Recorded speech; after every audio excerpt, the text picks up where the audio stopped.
A própria Lilian Aragão usa isso como uma maneira de pressionar o Dedé. Várias vezes ela atrasou o pagamento do plano pra dar um susto nele. Como alguém pode fazer esse tipo de coisa com ele? De chegar e ficar, às vezes, lembrando ele, falar, tem aqui plano de saúde, vê lá o que você vai falar, vê lá o que você vai fazer. 98% das coisas que eu falo a respeito do Dedé são coisas que ele mesmo disse. O Dedé foi talvez o principal hater do Renato Aragão. Quando eles se separam em 83, quem é o porta-voz da Demus é o Dedé. O documentário é um documentário mentiroso, aquele do Mussum, porque a diretora quis transformar ele numa bandeira da causa negra, coisa que ele nunca foi. Entendeu? Ele não tava nem aí com isso. Inclusive no livro tem umas falas dele a respeito disso, assim. Ele não tá nem aí, em termos de história, de conteúdo, de falar, aquilo não é um documentário e aquilo não é o Mussum. Como é o caso aqui desse meu documentário. Ele tá pra sair, a gente tá finalizando ele. Nesse corte do Sem Vírgula Podcast, Rafael Spaca fala sobre como Renato Aragão e a esposa, Lilian Aragão, pressionam Dedé Santana para que ele não fale nada negativo sobre Renato Aragão na imprensa. Spaca ainda fala sobre o documentário do Mussum e conta histórias inéditas dos bastidores dos Trapalhões. Não esqueça de se inscrever no canal, ativar o sininho das notificações e deixar o seu gostei. Então agora vamos pro corte. Eu tava assistindo o Pode Ser, que é o podcast do Celso Portiolli. E quem tava lá, o Dedé e o Bananinha. Se estiver assistindo aí, se quiser mandar um oi. O Dedé, ele falou... Tava falando nada, ele falou assim, um tal de Spaca. Eu falei, pô, eu conheço esse tal de Spaca. Ele falou assim que você mentiu, inventou uma história de um tal de convênio, do Didi. Mano, que treta foi essa? Que parada foi essa? Eu gosto muito do Dedé, respeito muito o Dedé. É um cara que, enfim, tem um coração gigante, mas ele tá, como que eu posso dizer, cara, ele continua, se ele fosse só o Dedé, mas assim, ele tinha que largar um pouco esse papel de escada do Renato, sabe? Você acha que ainda até hoje ele é a escada dele ainda? O que acontece é o seguinte, 98% das coisas que eu falo a respeito do Dedé são coisas que ele mesmo disse. Ele mesmo disse. E essa frase aí do plano de saúde, que ele falou, né? Na mesma frase ele se contradisse, porque ele falou que realmente o Renato paga o plano de saúde dele. Daí pode falar, mas não é uma espécie de cala a boca. Ele não vai falar isso. Quem que vai admitir isso? Mas de fato é. Tanto é que muitas das vezes a própria Lilian Aragão, de certa forma, o Renato Aragão, usa isso como uma maneira de pressionar o Dedé. Várias vezes ela atrasou o pagamento do plano para dar um susto nele. Caramba. Entendeu? Assim, o que isso tem a ver com a história dos Trapalhões? Nada. Mas assim, como perguntam e como ele fala esse tipo de coisa, eu falo. Mas vai entrar isso no filme? Não. Mas como as pessoas querem saber histórias além dessas histórias dos Trapalhões, de certa forma, é importante contar isso até como uma espécie de defesa do Dedé, entendeu? Como alguém pode fazer esse tipo de coisa com ele, de chegar e ficar, às vezes, lembrando ele, falar, tem aqui plano de saúde, vê lá o que você vai falar, vê lá o que você vai fazer. Ah, tá, eu posso estar falando uma grande merda, mas só pra ver se eu entendi. É como se fosse tivesse ameaçando ele, tipo assim, ó, eu pago o seu plano de saúde, então cuidado com o que você vai falar. É exatamente isso. É isso? Caraca, mas chega nesse ponto mesmo? Chega nisso e tem uma outra questão, assim. Eu lembro que isso já contei algumas vezes.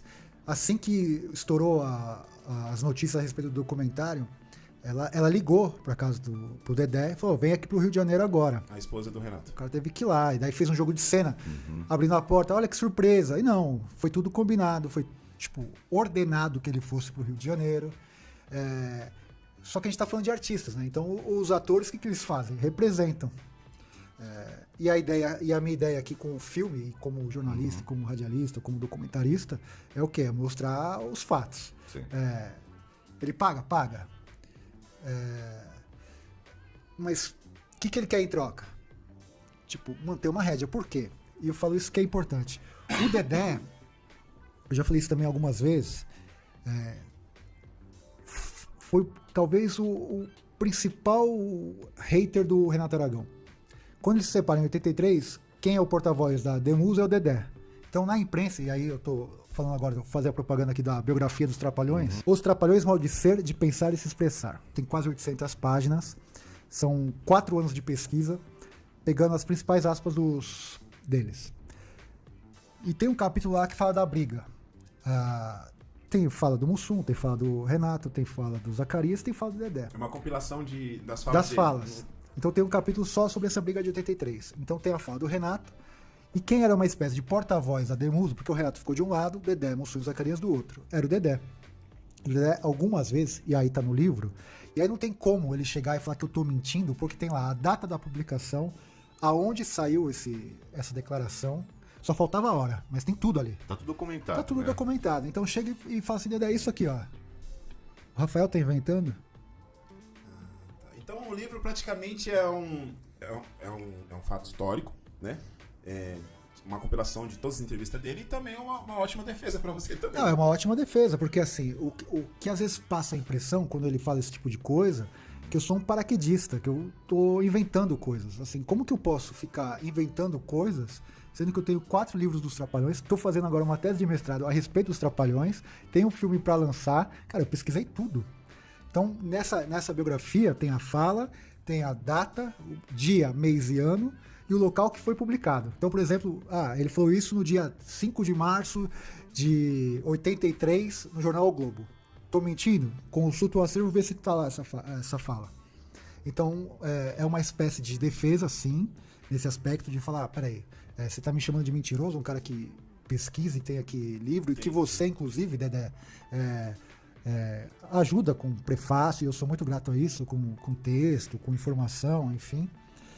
Mas ele acaba, tipo, talvez com ódio, com raiva, com rancor, ou até mesmo amando do Renato ou da Lilian, falando coisas que depois ele fica passando vergonha, né? Quando ele fala um tal de Rafael, eu pego e mostro e falo, vem cá, a gente já teve lançamento juntos de livro, programa juntos, enfim, evento, enfim, uma série de coisas, meio de bate-papo com ele, enfim, a gente fez uma série de coisas, reuniões, enfim.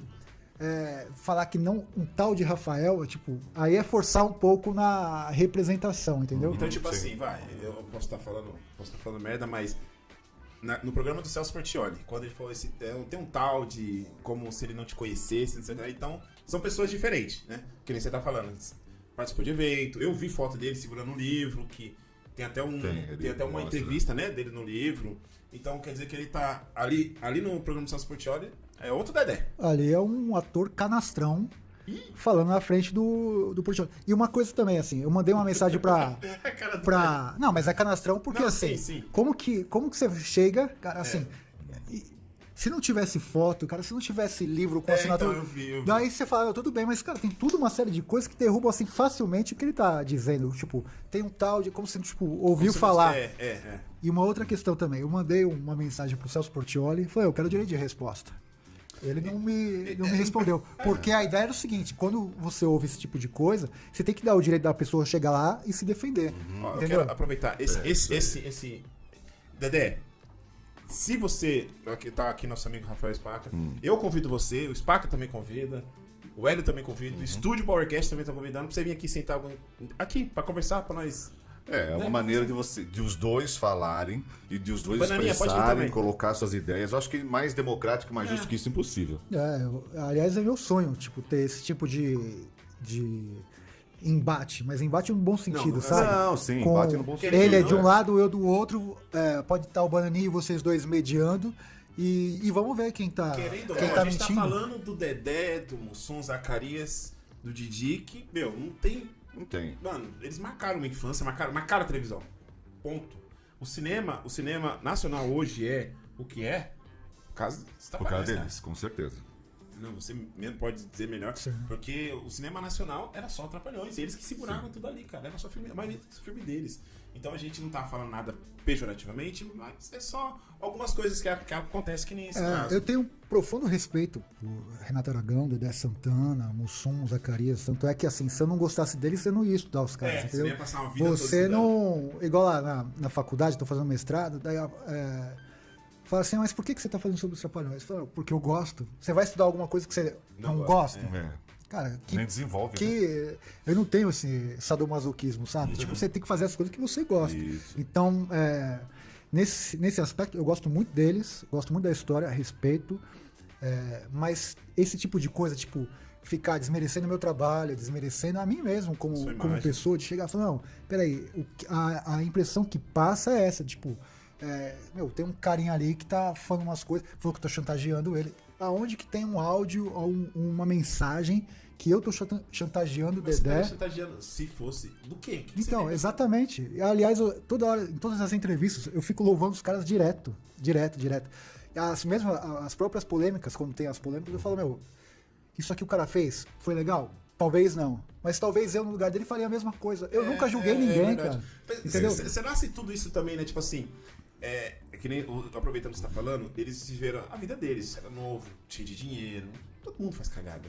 E tipo, sabe se eles têm vergonha de algumas coisas que eles fizeram? Por isso que quando você comenta alguma coisa do passado, que nem tem quando você participou do podcast, você falou do dia que o Didi fumou. Eu nunca esqueci, você falou, cara. Como que ele ficava? Tava pisando. Foi caçar vagalume. Pô, aquele na cabeça. Tipo assim, na minha cabeça, eu conheço os Trapalhões desde pequeno. E na minha cabeça isso nunca ia acontecer. Do Didi fumar um banzai. Até me perdi na pergunta, cara. Não, peraí. Tá, tipo assim, na questão. Será que é isso que eles têm medo? Será que é isso que eles têm medo de fiz merda, fiz algumas coisas normal, como todo mundo faz, eu não quero que desenterre. Mas todo mundo faz, né, cara? Tipo assim, entendeu? De verdade eu não sei o que passa pela cabeça deles, não sei mesmo. A ideia é sempre, quando você conta esse tipo de coisa, é humanizar, trazer o artista pra perto da gente. Eu sempre faço esse paralelo, assim, né?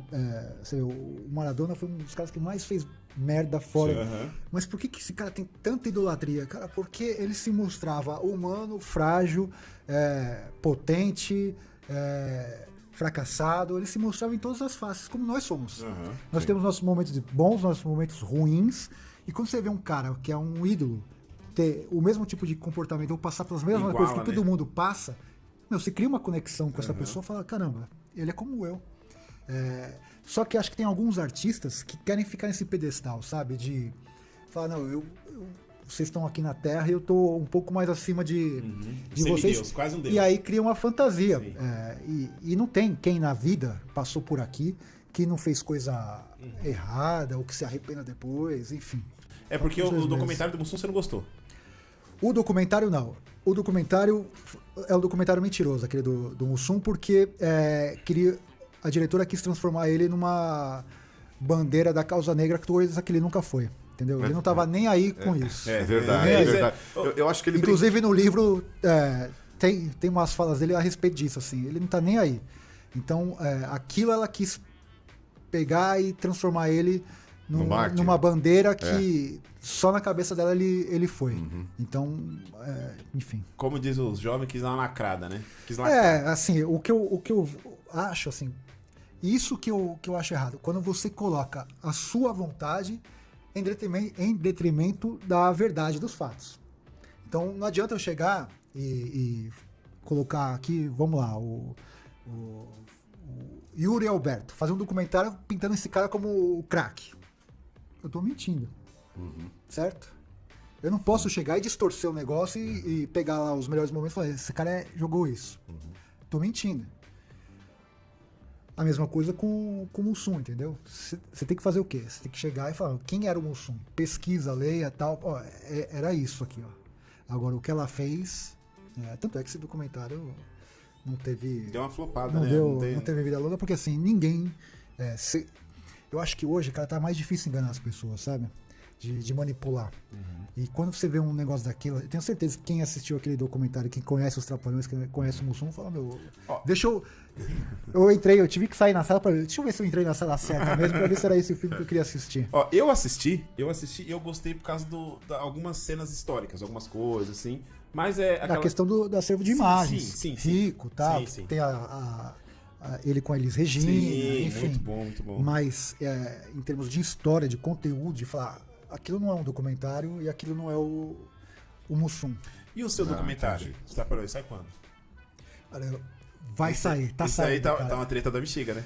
Mas eu vi uma reportagem na Jovem Pan, se eu não me engano, falando, até onde eu vi a foto do Dedé, falando assim que do filme que a esposa do Didi tá impedindo você de tudo quanto é jeito pra não... Não, primeiro que ela não tem nem força pra isso. Pra impedir. Não, a matéria tá falando assim que ela foi... parece que ela ameaçou você, alguma coisa assim. Assim, ela mandou um e-mail falando que eu não podia fazer documentário, essas coisas todas. Coisa também que ela não tem nem força, nem, enfim, capacidade pra fazer isso. Ela pode ter o desejo que o documentário não saia, mas força pra chegar e barrar, isso ela não tem. O que acontece, a grande dificuldade é o seguinte, e isso tá mudando, a gente vê um monte de documentário aí, um monte de série, principalmente as séries nacionais, elas são muito chapa brancas. Você pega lá um objeto de estudo, o tema, você exalta esse tema, e quando você acaba de assistir, você tem vontade de chorar, porque fala, meu... É tendencioso. Pra que isso? Né? A gente não tem uma tradição de contar o documentário, contar de fato como que era a história. Isso tá mudando, assim. Agora teve esse do Balão Mágico que contou Do Balão Mágico eu não vi ainda, mano. um pouco do que foi aquilo ali e tal.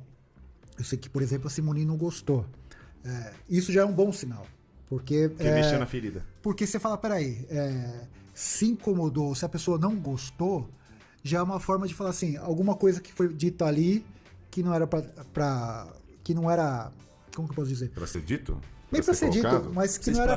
Que ela não esperava, entendeu? Uhum. Que ela imaginasse que fosse só exaltação. Então, se teve isso, eu acho que é bom. Como é o caso aqui desse meu documentário. Ele tá pra sair, a gente tá finalizando ele. Tá agora no... Qual que foi a ideia? As pessoas que estão comigo nesse projeto, os investidores, eles acharam legal, além de contar a história dos Trapalhões, ter uma história paralela dentro do filme. Então vai ter uma história, a minha história, na luta para colocar esse documentário de pé. Vixe, Maria. Porque, querendo ou não, vira outro Porque documentário. tipo, porque de certa forma é uma batalha, cara. Se você for ver, eu não tenho nenhum parente no meio artístico, tirando meu primo de segundo grau, que é cartunista lá, o Spaca, que é super conhecido, mas assim, não tem ninguém na área de cinema. Eu nunca... cara, nada caiu do céu pra mim. Tudo que eu fiz, fui eu que fui atrás, correndo atrás. Apesar de ter essa cara de playboy que eu tenho, Super playboy. São Paulino e tal, mas assim, cara, eu moro Corintiano. na periferia de São Paulo. O mestrado que eu tô fazendo, demorei 10 anos pra fazer, mas eu só tô fazendo porque eu ganhei uma bolsa integral pra fazer. Que legal. Que legal. Tudo, absolutamente tudo eu corri atrás. Não tem uma... antes de fazer o documentário, não tinha uma produtora me apoiando. Fui tudo com a minha vontade, com a minha raça, com a minha... Então, quando você faz esse tipo de coisa e quando você enfrenta um sistema que está acostumado a contar um tipo de história que seja mais fácil, mais vendável, mais... Mais branda? E quando você tá tentando criar uma ruptura em relação a isso, tá? Então você vê, eu não tenho ninguém conhecido na Netflix, na Amazon, não sei o quê. Então eu tô chegando como todo mundo chega, ou a maioria chega. Eu tô indo com a cara e com a coragem. Então, assim, pra quem vem de baixo, cara, é muito difícil você chegar e ser recebido por alguém assim. Mas assim... Vai ser legal, cara, colocando essa história. Então tem todo esse tipo de coisa, assim. O que passou durante esses... desde que eu tô... A primeira filmagem foi em 2018. Então, assim, de 2018 pra cá, assim, uma série de coisas que eu passei, cara, dificuldade financeira, cara, familiar, cara, pessoal, enfim, uma série de coisas, assim, que teve uma série... Você ficou doente também, lembra? Fiquei mal. Teve também o meu pai ficou com câncer. Cara, uma batalha incrível. Graças a Deus agora tá recuperado. Cara, eu mais perdi do que ganhei coisas desde que eu comecei a fazer esse documentário. Então, eu entendo que esse documentário é o projeto da minha vida, porque ele é fruto de um trabalho muito sério, muito... que assim, eu me orgulho muito, cara. Pelé me recebeu, Caetano Veloso, uma galera muito legal.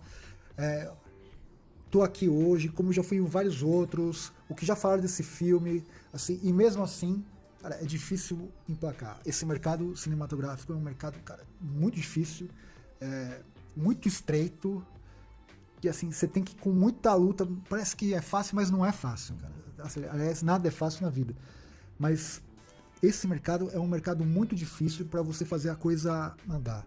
Assim, felizmente, A equipe que eu tava no começo me abandonou, fiquei sozinho. Depois eu me reconstruí, montei uma outra equipe. Assim, então tem uma série de histórias legal, dentro da própria história. Porra, vai ser legal, hein?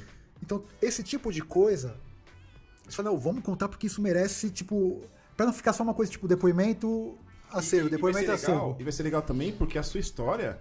Muito obrigado por ter ficado comigo até o final desse vídeo. Não esqueça de se inscrever no canal, ativar o sininho das notificações e deixar o seu gostei. Todo dia tem um corte novo pra você. Dá uma olhada no canal, tem muita coisa legal já. Até amanhã.